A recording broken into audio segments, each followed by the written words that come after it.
একটি গয়নার দোকান থেকে মাত্র 14 মিনিটে 14 লাখ টাকার কানের দুল চুরি করেছে কয়েকজন নারী। ছোট্ট শিশু সঙ্গে নিয়ে এবং শাল ব্যবহার করে সন্দেহ এড়িয়ে তারা এই চুরি করে। পুরো ঘটনাটি সিসিটিভিতে ধরা পড়েছে এবং ভাইরাল হয়েছে সোশ্যাল মিডিয়ায়।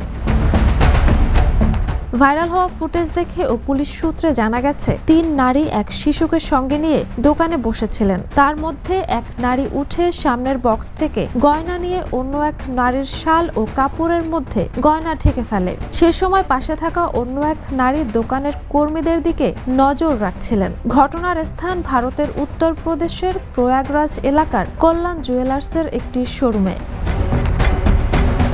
ঘটনাটি ঘটে 2025 সালের 31 ডিসেম্বর। ব্যস্ত বাজার এলাকায় দোকানটি হওয়ায় চোরেরা সহজেই পালিয়ে যেতে সক্ষম হয়। বিষয়টি জানাজানি হওয়ার পর এলাকায় ব্যাপক চাঞ্চল্যের সৃষ্টি হয়। পুলিশ ইতোমধ্যেই একটি এফআইআর দায়ের করেছে এবং সিসিটিভি ফুটেজ বিশ্লেষণ করে অভিযুক্তদের শনাক্তের চেষ্টা চালাচ্ছে। তদন্ত চলছে এবং দ্রুতই চোরদের গ্রেপ্তার করা হবে বলে আশ্বাস দিয়েছে পুলিশ।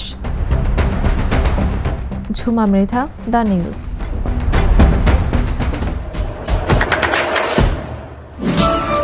দেশে দেশে সবার সাথে দ্য নিউজ।